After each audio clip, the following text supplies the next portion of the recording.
वरती नवीन असाल channel subscribe करा, बाजूची बेल आयकॉन प्रेस करून ठेवा जेणेकरून आपले सर्व व्हिडिओ तुम्हाला बघायला भेटतील। मार्केटमध्ये टिकायचं असेल शिकलंच पाहिजे। मित्रांनो, आजच्या दिवशी मार्केटमध्ये जबरदस्त मोठी पडझड झालेली आहे आणि एकंदरीत जर बघितलं तर निफ्टीमध्ये, बँक निफ्टीमध्ये, सेन्सेक्स मध्ये धुरळा उडालेला आहे डाऊन साइडला। अर्थातच मित्रांनो, पहिल्यांदा जे मार्केटमध्ये आताची तेजी बघून जे नवीन बिगिनर्स आले असतील त्यांच्यासाठी काही महत्त्वाचं थोडंसं ऐकून घ्या। जर तुम्ही वेल एक्सपिरियन्स वाले असाल तर तुम्हाला थोडंसं बोरिंग वाटेल, पण ऐकून घेणं खूप गरजेचं आहे, खास करून बिगिनर्स लोकांनी। तर मित्रांनो बघा, मार्केटमध्ये चढ आणि उतार दोन्ही असतं। जसं आपल्या प्रत्येक ठिकाणी आपण अनुभवतो, चढ उतार हा येत राहतो। मार्केटला जर बघितलं तर फक्त अप साईडलाच नाही तर डाऊन साईडलाही यावंच लागतं। आणि एकंदरीत मार्केट असो किंवा माणूस असो, एक ना एक दिवस फक्त वरतीच जाणार आहे, मार्केट सुद्धा असेल किंवा माणूस। त्यामुळे जरी मार्केट धडपडेल पडेल ही गोष्ट लक्षात ठेवा। आता पडल्याची कारण काय, तर एकंदरीत आपण मागील कित्येक महिन्यापासून जर बघितलं तर FIIचं सेलिंग चालू होतं। त्यानंतर आता कुठे 4-5 सेशन झालं मार्केटमध्ये FIIचं जबरदस्त बाईंग आलं आणि ते सुद्धा कुठे आलं तर LC मध्ये, अर्थातच लार्ज कॅप स्टॉक्स मध्ये, बरोबर।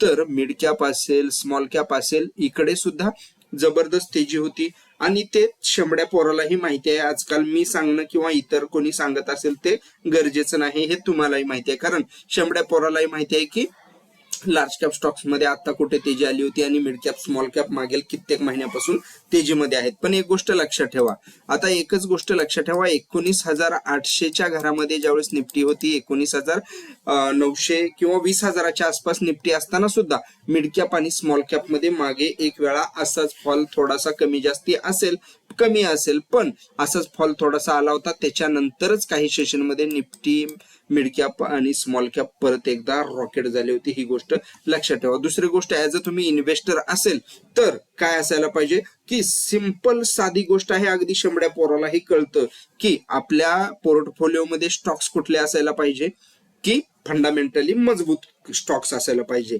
कारण तुमचा जर व्ह्यू हा लॉंग टर्म साठी असेल तर तुम्हाला एका दिवसाने काही मार्केटमध्ये कितीही गोंधळ उडाला तर काही तुम्हाला फरक पडू शकत नाही। कशाच कधी, तर तुमच्या जर पोर्टफोलिओ मध्ये फंडामेंटली मजबूत असणारे स्टॉक्स असतील तर, कारण फंडामेंटली मजबूत असणाऱ्या कंपन्याला काहीही होत नसतं, हे तुम्हालाही माहिती आहे, जरी अपवाद काही वगळले तर। त्यामुळे जर कोविडची परिस्थिती तुम्ही आठवून बघितली तर मार्केट किती क्रॅश झालं होतं।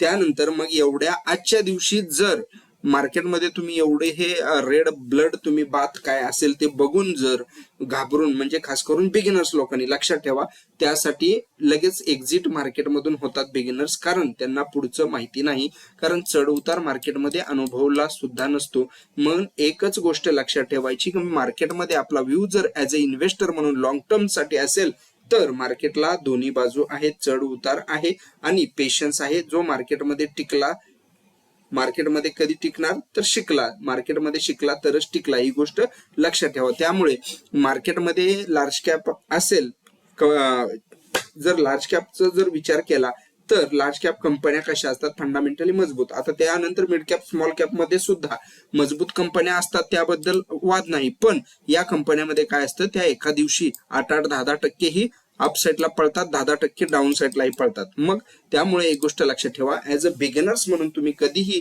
ज्यावेळेस मार्केटमध्ये स्टडी कराल त्यावेळेस लॉंग टर्म इन्व्हेस्ट साठी ज्यावेळेस स्टडी करत असाल तर पोर्टफोलिओ मध्ये तुमच्या ह्या मजबूत फंडामेंटली कंपन्या असणं गरजेचं आहे। एक दिवसानं कोणी मार्केट बघून घाबरून पळून जात नसतं किंवा राहत नसतं, ही गोष्ट ही लक्षात ठेवा। त्यामुळे शंभड्या पोरालाही कळेल असं एकदम सोप्या भाषेत तुम्हाला सांगितलेलं आहे। फक्त मित्रांनो, आजकाल ज्ञान द्यायला हजारो येतील, आज एवढं पडलं, इथून प्रॉफिट बुकिंग झालं, पण मागील काही सेशन मध्ये जर बिगिनर्स साठी कोणी लेक्चर दिलं असतं तर ते तुम्हाला मानलं असतं असं म्हणायला हरकत नाही। कारण एकच गोष्ट लक्षात ठेवा, मिड कॅप असेल, स्मॉल कॅप असेल, बिगिनर्सने खास करून फंडामेंटली मजबूत कंपन्या असणाऱ्याकडेच लक्ष द्यायला पाहिजे। एकंदरीत जर बघितलं तर आता पडझडीचं कारण काय असू शकतं, तर मित्रांनो मोठे प्लेयर्स असतात। तुम्ही किंवा मी छोटा जर एखादा इन्व्हेस्टर असेल, त्यानं जर पोर्टफोलिओ अख्खा रिकामा केला, बरोबर, प्रॉफिट बुकिंग केलं तर मार्केटला काही देणं घेणं का घंटा फरक पडणार नाही, काहीच वाकडं होणार नाही, ही गोष्ट लक्षात ठेवा. मग मोठे प्लेयर कोण? तर मित्रांनो इन्स्टिट्यूशनल इन्व्हेस्टर जे असतात, मोठे प्लेयर्स ज्यांचे एकदम क्वांटिटी जबरदस्त असते, त्या लोकांनी ज्यावेळेस कुठं प्रॉफिट बुकिंग केलं तर मात्र मार्केट थोडं बहुत तर डाऊन साईडला फॉल येणार आहे. जर आपण एकंदरीत बघितलं तर बघा, ऍज अ इंट्राडे प्लेयर्स तुम्ही ट्रेडर्स असाल तर तुमच्यासाठी स्टॉप लॉस जर कडक नसेल तर मात्र दिवाळं निघू शकतं. समजा तुम्ही सीई साईडला गेलेले असाल आणि तुम्ही एसएलएस लावला नसेल आणि मार्केट जर झपकन एवढं पडलं तर गेलं सगळे म्हैस पाण्यात जाऊन पडल्यासारखं होऊन जातं. त्यामुळे ऍज अ इंट्राडे प्लेयर तुम्ही कुठेही पैसा छापू शकता, प्रॉफिट कमवू शकता ट्रेडिंग मधून, पेपर ट्रेड मधून. तर एकंदरीत जर फक्त एसएल कडक असणं हेच गरजेचं आहे ऍज अ इंट्राडे ट्रेडर म्हणून. अदरवाईज जर मित्रांनो इन्व्हेस्टर असाल तर तुम्हाला या एक दिवसाच्या पडझडीनं काहीही फरक पडत नसतो. फरक पडतो कोणाला? जर समजा mid cap, micro cap, small cap किंवा अशा याच्यामध्ये ज्यांची काही गुंतवणूक असेल आणि जर इथून पडझड सुरू झाली आणि ती थांबणारच नसेल तर मात्र काय होतं? फरक पडतो, लॉस होऊ शकतो. पण मित्रांनो जर मार्केटमध्ये हा जर ट्रॅप असेल आणि तुम्ही आजच इथे एक्झिट झाले आणि दुसऱ्या 2-3 सेशन नंतर जर मार्केट जसं निफ्टी 19,800 20,000च्या घरामध्ये होती त्यावेळेस मिड कॅप, मायक्रो आणि स्मॉल कॅप परत एकदा बॅक बाउन्स झाले, परत जबरदस्त अपसाईडला आले, तर साहजिक आहे काही होऊ शकतं मार्केटमध्ये. त्यामुळे एवढी रिस्क ज्याला झेपत नसेल त्यांनी आपलं लार्ज कॅप कंपन्या, फंडामेंटल कंपन्या, मजबूत असणाऱ्या निफ्टी 50 वाल्या कंपन्या चॉईस केलेल्या स्टडीसाठी कधीही चांगलं, ही गोष्ट नक्की लक्षात असावी. आता त्यानंतर मार्केटमध्ये बघा, एक गोष्ट लक्षात ठेवा, कधीही बघायचं की ग्लोबल मार्केटमध्ये काय पडझड झाली का बाबा. की मागे तुम्ही रशिया युक्रेनच्या युद्धापूर्वी जर बघितलं तर अचानक मार्केट पडायला लागला आणि ज्यावेळेस आपण गुगलवरती सर्च केलं किंवा हे केलं की बाबा रशियन मार्केटमध्ये पडझड का होताना दिसत आहे, त्यानंतर स्पष्ट झालं की रशिया युक्रेनच्या युद्धामुळे मार्केट तिकडचं पडत आहे आणि त्याचाच परिणाम तात्पुरता ग्लोबल मार्केट सगळीकडे तसा दिसून आला. त्यामुळे जर आपल्याला काही डाऊट वाटत असेल त्यावेळेस काय करायचं की ग्लोबल मार्केटमध्ये काही कुठे पडझड दिसत आहे का हे अगोदर चेक करायचं. ग्लोबल मार्केट वरती गेल्यानंतर बघायचं की डाऊ फिचर्स ओके मध्ये दिसत आहे, S&P आहे, नसदाक असेल, पण डाऊ फिचर्स असेल, नसदाक फ्युचर्स असेल, फुटसी असेल, CSE, डॅक्स असेल, सगळं जपान जर्मनीचं सगळं मार्केट असेल किंवा बाकी निक्केई असेल जपानचा किंवा ह्या गोष्टी हँगसेंग असेल, सगळं ओके जर दिसत असेल तर मात्र कुठे बाबा गडबड नाही असं वाटतं, म्हणजे सद्यस्थिती जर बघितली आपण तर. पण नॉर्मली एकंदरीत जर बघितलं तर कुठली निगेटिव्ह न्यूज येत नाही म्हणजे मोठी अशी, तोपर्यंत असं म्हणजे आपण मार्केटबद्दल डायरेक्ट काहीही निश्चित अंदाज ठरवू शकत नसतो. पण एकंदरीत तर कुणालाही कळणार नाही. पण मित्रांनो एकच गोष्ट लक्षात ठेवा, मार्केटमध्ये हे तात्पुरती पडझड किंवा काही होत राहतं. एकंदरीत तर बघितलं तर मार्केटला वरती जायचं आहे. कसं? तर मित्रांनो एकच गोष्ट लक्षात ठेवा, कोविड मधली जी परिस्थिती होती आणि त्यानंतर जी रिकव्हरी आली, तर त्यामुळे आपला व्ह्यू, तुम्ही मार्केटवरती ऍज अ इन्व्हेस्टर असाल तर व्ह्यू कसा असायला पाहिजे, ऍज अ तुम्ही लॉंग टर्म इन्व्हेस्टरचा विचार करून ठेवला असेल व्ह्यू तर तो तुम्ही बघू शकता. पण मार्केटमध्ये परिस्थिती एका दिवसात आपण कधीही ठरवू शकत नाही. त्यामुळे मार्केटला नेक्स्ट डे पुढचा सेशन कसा असेल, त्यानंतर मार्केट रिकव्हरी करतं का, ही गोष्ट सुद्धा महत्वाचं आहे. आणि त्यानंतर अगोदर एकच गोष्ट लक्षात ठेवणं की स्मॉल कॅप, मिड कॅप जेवढे पळतात तेवढे पडतात सुद्धा, ही गोष्ट अगोदर समजून घेणं गरजेचं आहे. आता एकंदरीत जर बघितलं तर शेंबड्या पोरालाही कळालं असतं की लार्ज कॅप मध्ये व स्मॉल कॅप, मिड कॅप मधला पैसा लार्ज कॅप मध्ये ट्रान्सफर होत आहे का. कारण मागील कित्येक सेशन मध्ये जर खरेदी FII ची वाढलेली आहे तर ते बँकिंग स्टॉक्स असतील किंवा लार्ज कॅप कंपन्यांमध्ये खरेदी वाढली होती. त्यामुळे चूज करताना, स्टॉक स्टडी करताना कधीही एक गोष्ट लक्षात ठेवा, लार्ज कॅप कंपन्या असतील किंवा फंडामेंटल कंपन्या असतील तर लॉंग टर्म साठी स्टडी करताना या कंपन्या चूज केलेलंही कधीही चांगलं. त्यानंतर तुम्ही मिड कॅप, स्मॉल कॅप हे तुमच्या मनावरती डिपेंडेबल आहे की तुम्ही त्यामध्ये स्टडी करू शकता का आणि तुमचा व्ह्यू त्याच्यावरती किती दिवसासाठी आहे, किती वर्षासाठी आहे. अगदी तुम्ही तळाकाळात जर ते सपाट असताना हे केले आणि इथं आल्यानंतर तुम्ही प्रॉफिट बुक करू शकता, तो तुमचा अधिकार आहे. दुसरी गोष्ट, तो थांबायचंय का नाही, काही इथपर्यंत येऊन थांबायचं, काही इथून परत वरती जाईपर्यंत थांबायचे, हे सुद्धा तुम्ही ठरवू शकता. आता मार्केट बद्दल बोलूया की उद्या मार्केटमध्ये काय होऊ शकतं. एकंदरीत जर बघितलं तुम्ही तर आजच्या दिवशी जवळपास 20 तारखेला मार्केटमध्ये मोठ्या प्रमाणामध्ये बुकिंग जरी झालं असलं तर आता 21 तारखेचं मार्केट कसं असू शकतं, तर 21 तारखेला मार्केटमध्ये पूर्णपणे आपल्याला वेट अँड वॉचची भूमिका अगोदर घ्यावी लागणार आहे. कारण मार्केटमध्ये एवढं करेक्शन आलेलं आहे, मार्केटमध्ये बॅक बाउन्सही येऊ शकतो. आणि दुसरी गोष्ट, जर मित्रांनो सांताक्लॉज रॅली जर यायला सुरुवात झाली तर त्यापूर्वी काही प्रमाणामध्ये मार्केटमध्ये पडझड ही होणार, म्हणजे होणारच होती. आणि एकंदरीत जर बघितलं तर ती सांगून कोणालाही होत नसते. खास करून बिगिनर्स आणि छोटे आपले प्लेयर जे असतात त्यांना तर सांगून अजिबात होणार नसते. मार्केट आहे शेवटी. आणि एकंदरीत जर बघितलं तर मार्केटनं काय केलेलं आहे, आता परत या लेवलला आलेलं आहे. म्हणजेच 21,000च्या 21,100 21,000च्या घरामध्ये जर आलेला असेल मार्केट, तर आपल्याला जी लेवल्स पुढची आहे तर सपोर्ट कुठे आहे, तर मित्रांनो सपोर्ट आहे तो 21,000चा आहे. तोही सपोर्ट मार्केटनं तोडला तर मार्केट डायरेक्टली आता कुठे येण्याचा प्रयत्न करू शकतो, ते म्हणजे 20,900. स्टडी करताना मित्रांनो प्रत्येक 20-25 पॉईंट वरती सपोर्ट असणार आहे. त्यामुळे पीई साईटला जर स्टडी करायचं असेल, छोटं स्टॉप लॉस छोटंही टार्गेट ठेवायचं आहे. पण एक गोष्ट लक्षात ठेवा, मार्केटमध्ये छोटे प्लेयर्स लगेच ट्रॅप होतात. त्यामुळे मार्केटवरती व्ह्यू हा आपला लगेच बेरिश ठेवणं तरी तुर्तास तरी चुकीचं आहे. कारण मार्केट कमबॅक करू शकतं, बॅक बाउन्स परत देण्याचा प्रयत्न करू शकतो. जर मार्केटला पॉसिबलच झालं नाही 20,100च्या वरती सस्टेन राहिलं, तर मार्केट परत एकदा 20,000च्या खाली जाणं पसंत करेल. पण खास करून निफ्टीची एक्सपायरी ही आपल्याला एकदम सावधपणे हे करावं लागणार आहे, स्टडी करावी लागणार आहे. अदरवाईज मार्केट पूर्णपणे ट्रॅप करण्याची शक्यता नाकारता येत नाही. त्यामुळे पहिलं जे टार्गेट डाऊन साईडला येईल आपल्याला 21,000 असेल, त्यानंतर असेल 20,900 आणि 20,900 वरनं इथून मार्केट सपोर्ट घेतं का नाही हे बघून अपसाईडला रिकव्हरी देतं का हेही बघणं गरजेचं आहे. 20,900 सपोर्ट जर तुटला तर मार्केट देन डाऊन साईडला जाऊ शकतं. पण मित्रांनो ग्लोबल मार्केटमध्ये आणखीही पूर्णपणे निगेटिव्ह संकेत नाहीत. डाऊ नसदाक आपल्या मार्केटमध्ये पडझड केल्यानंतर जवळपास झाल्यानंतर म्हणा की नसदाकमध्ये तुम्ही बघू शकता इथून या साईडला आला आणि परत एकदम साईडवेज होताना इकडे दिसत आहे. आणि त्यामुळे एकच गोष्ट लक्षात ठेवायची की मार्केटमध्ये ग्लोबल मार्केटमध्ये जोपर्यंत आणखी वातावरण तापलेलं नाही तोपर्यंत मार्केटवरती आपला व्ह्यू हा पॉझिटिव्हच असणं गरजेचं आहे. कारण डाऊ जोन्स असेल, डाऊ फीचर्स असेल किंवा हे असेल नसदाक असेल, दोन्ही बाजूला एवढं निगेटिव्ह आणखी तरी वातावरण तयार झालेलं नाही.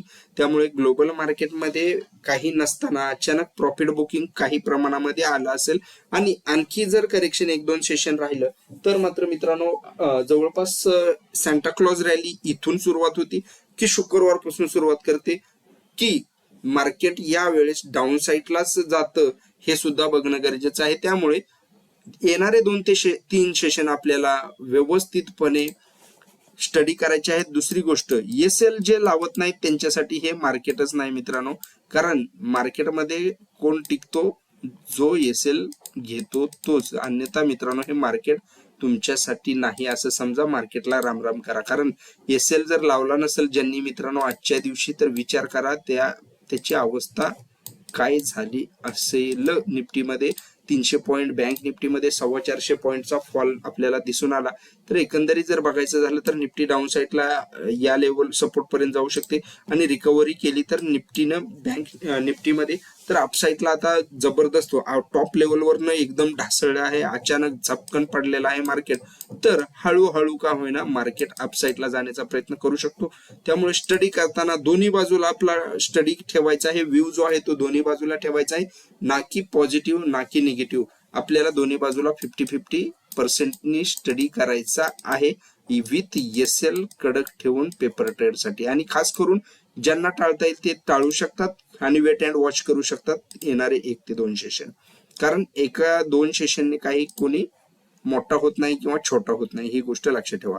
तर बँक निफ्टी बद्दल जर बघितलं तर बँक निफ्टीमध्ये ही मोठी पडझड जवळपास रपकन एवढी पॉइंटने मित्रांनो जवळपास 48,000च्या घरातून मार्केट 48,100च्या वरनं मार्केट जर खाली येत असेल तर ज्यांनी पीई साईडला स्टडी केला असेल आणि एसएल ट्रेल केला असेल ते त्याचं मात्र चांगलं झालेलं असणार. पण एक गोष्ट लक्षात ठेवा, आता मार्केटमध्ये प्रॉफिट बुकिंग आलं का आलं किंवा कशामुळे झाली पडझड किंवा काय झालं असेल, छोटे मोठे प्लेयर मोठ्या प्लेयरनी प्रॉफिट बुकिंग जरी केला असला तर मार्केटमध्ये आता आपला व्ह्यू कुठून कसा ठेवायचा आहे. तर एकंदरीत मधला फेल आपण मागील काही सेशनमध्ये सांगत होतो की मार्केट कुठे ना कुठे 400-500 पॉईंट खाली येण्याचा प्रयत्न 300-400 पॉईंट करू शकतं, भरून काढू शकतं. कारण हा जो गॅप मार्केटनं सोडून गेला होता, जबरदस्त गॅपअप मारत गेला होता प्रत्येक ठिकाणी मागील इलेक्शनच्या रिझल्ट नंतर सुद्धा, तो त्याला कुठेतरी भरून काढायचा होता. किंवा प्रॉफिट बुकिंग झालं आहे असं ट्रॅप करून परत एकदा मित्रांनो इथून मार्केट ही अपसाईडला जाण्याचा प्रयत्न करू शकेल किंवा डाऊन साईडलाही याच्यापेक्षा तिप्पट पटीने खाली जाण्याचा प्रयत्न करू शकेल जर प्री इलेक्शन रॅली जर ही संपली असेल तर. मार्केटमध्ये ऍज अ इंट्राडे आपण ट्रेडर असाल पेपर ट्रेड साठी, तर आपल्याला व्ह्यू हा मार्केट पडो किंवा वरती जाऊ, इंट्राडे ट्रेडर साठी मार्केटला दोन्ही बाजूला स्टडी करायला चान्स असतो. ऍज अ इन्व्हेस्टर जर बघितलं तर आपण व्हिडिओच्या सुरुवातीला सांगितलं की माणूस असो किंवा मार्केट असो, त्याला एक ना एक दिवस वरतीच जायचं आहे ऍज अ इन्व्हेस्टर साठी. आणि दुसरी गोष्ट, इंट्राडे ट्रेडर साठी मार्केटमध्ये पडला काय आणि वरती गेला काय, त्याला दोन्ही बाजूला सीई पी साईडला स्टडी करायला चान्स असतो विथ एसएल. त्यामुळे फक्त सीई आणि सीईच करत जे असतील त्यांना इकडे फक्त दिवसभर सीई केला असेल, मार्केट दोघांना चान्स देतं. पण सीई साईटला न जाता पीई साईटलाही तुम्ही जाऊ शकता पेपर ट्रेड साठी स्टडी करताना. मार्केट इंट्राडे ट्रेडरला दोन्ही बाजूला संधी देतं, हेच मला सांगायचं होतं. आता मेजर सपोर्ट जर बघितला तर बँक निफ्टीमध्ये कुठे आहे, 47,100, 47,000 हा मेजर सपोर्ट आहे. हा सपोर्ट तुटला, मार्केट जर याच्यावरती उद्या रिकव्हर झालं नाही तर मात्र परत एकदा 400-500 पॉईंट मार्केट डाऊन साईडला फॉल आणखी येऊ शकतो 47,000च्या खाली. पण इथे मात्र इथेही बँक निफ्टीमध्ये उद्या ट्रॅप करण्याची शक्यता नाकारता येत नाही. कारण जर मार्केटमध्ये या लेवलवरनं किंवा इथून जर बायर परत एकदा ऍक्टिव्ह झाले तर मात्र परत एकदा बँक निफ्टी इथून अपसाईडला जायला तयार आहे आणि 47,500, 47,700 इकडे आता मेजर रेसिस्टन्स आहेत. इकडे परत एकदा बायर ऍक्टिव्ह झाले तर परत एकदा इथून एक रॅली येऊ शकते. पण ही रॅली तुर्तास तरी येईल की नाही याबद्दल वेट अँड वॉच करणं. 2 सेशन तर खूप महत्वाचे आहेत, खास करून उद्याचा सेशन. आणि जर आपल्याला शुक्रवारी नाताळ रॅली आली तर परत एक सरप्राईजली म्हणजे मार्केट या लेवलला उद्याही किंवा परवाही जाताना दिसून येऊ शकतं. किंवा मार्केट हेही करू शकतं की येणाऱ्या 2 सेशन मध्ये हा जो इकडे जे करेक्शन केलेलं आहे हे परत भरून काढून अपसाईडला जाण्याचा प्रयत्न करू शकतं. त्यामुळे जिथे आपल्याला स्टडी करायचा आहे, सीई साईडला असो पीई साईडला असो, प्रत्येक 100 पॉईंट वरती रेसिस्टन्स आहे आणि खाली सपोर्ट आहे. त्या 100 पॉईंट मध्येच आपल्याला स्टडी करावा लागेल. आणि दुसरी गोष्ट जर लक्षात ठेवायची झाली तर 47,000च्या खाली जर मार्केट राहिलं आणि इथूनच वर त्याला जर हा पट्टा जर क्रॉस करता आला नाही तर 500 पॉईंट डाऊन साईडला मार्केट तयार राहू शकतं.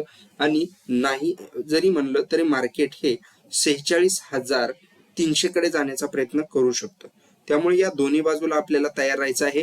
आणि जर मार्केटमध्ये परत एकदा बायर ऍक्टिव्ह झाले तर मात्र आपल्याला वाऱ्यासारखं म्हणजेच प्रवाहासारखं वाहवं लागणार आहे, ही गोष्ट लक्षात ठेवा.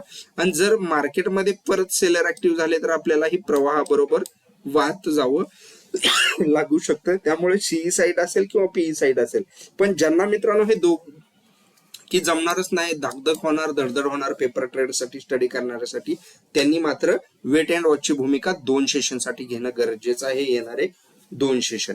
त्यामुळे मार्केटवरती व्ह्यू हा आपल्याला तुर्तास तरी 50-50 ठेवायचा आहे, दोन्ही बाजूला ना की एकाच बाजूला. मित्रांनो, माझे सर्व व्हिडिओ हे एज्युकेशनल पर्पज असतात. आवडत असतील व्हिडिओ तर नक्कीच लाईक कमेंट शेअर करा. आणि एकच गोष्ट सांगतो, मार्केटमध्ये टिकायचं असेल तर शिकलंच पाहिजे. ह्या आजच्या सेशननं तुम्हाला खूप काही शिकवून गेला असेल मार्केटच्या, ना की माझ्याकडनं तुम्हाला शिकायला काही एखादी गोष्ट जरी मिळाली असेल तर नक्कीच लाईक कमेंट शेअर करा, चॅनलला सबस्क्राईब करा. पण हात जोडून विनंती, मार्केट आहे हे कसं तुम्ही अनुभवलं असेल, हात जोडून विनंती की मार्केटमध्ये कुठलीही वित्तीय गुंतवणूक करण्यापूर्वी आयरे गायरे नत्तू खैरेंचं ऐकून गुंतवणूक करण्यापूर्वी मित्रांनो हात जोडतो, आपल्या फायनान्शियल ऍडवायझरचा सल्ला घ्या, स्वतः सुद्धा अभ्यास करा, रिसर्च करा आणि स्टडी करण्याचा प्रयत्न करा. कारण मार्केटमध्ये टिकायचं असेल तर शिकलं पाहिजे. विनाकारण आपल्या कष्टाचा पैसा असा मार्केटमध्ये वेस्ट करू नका. मार्केटमध्ये टिकण्यापूर्वी मित्रांनो नक्की शिका आणि मगच मार्केटमध्ये स्टडी करण्याचा प्रयत्न करा. मनापासून व्हिडिओ बघितल्याबद्दल धन्यवाद. जय हिंद.